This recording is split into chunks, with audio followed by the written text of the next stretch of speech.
Happy Valentine's everyone!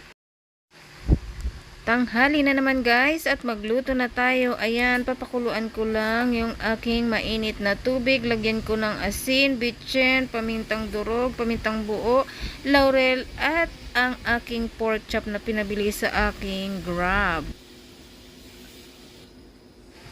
So, habang pinapakuluan ko na guys yung aking pork chop, ngayon naman gagayatin ko yung aking mga ingredients for coleslaw.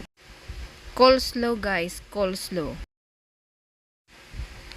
So, ayan, pinong-pino nga dapat yung paggayat sa cabbage. Dalawang klase nga palang cabbage yung ginamit ko dyan. Isang natural and purple na cabbage. Violet na violet.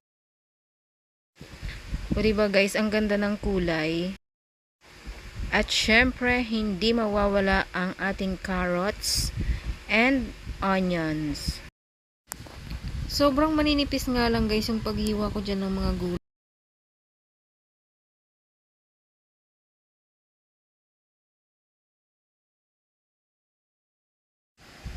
So, ayun guys, haluin na natin yung ating mix na ilalagay natin sa coleslaw. Nagalo lang ako dyan ng mayonnaise, yogurt, lemon, pepper.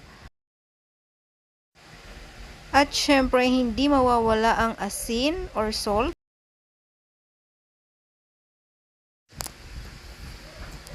Olive oil and honey.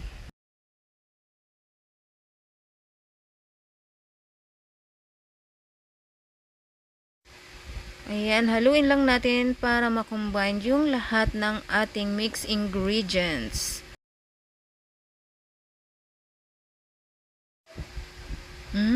Sarap guys.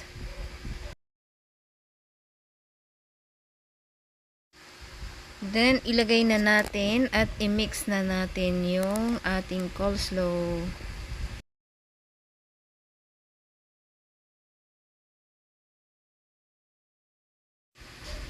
So, ayan guys, separate lang muna natin.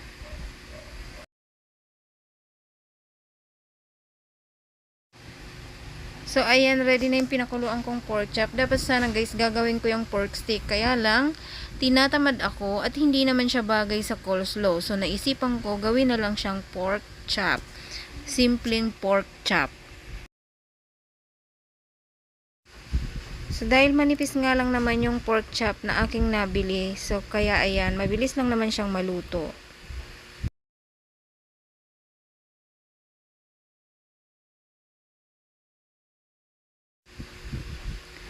Then, nagluto nga pala yung sister-in-law ko ng pasta kagabi. So, ayan, pinainit ko na lang, nilagyan ko muna ng milk, and then, ayan, hinalo-halo ko na.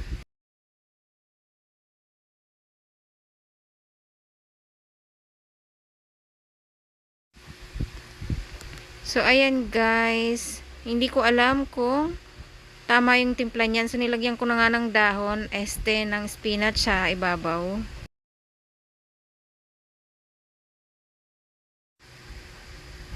Tara guys, kain tayo!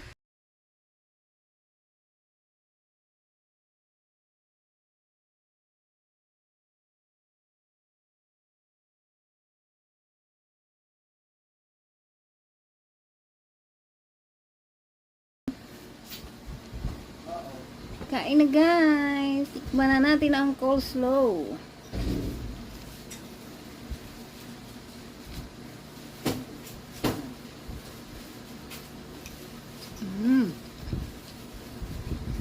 Sarap.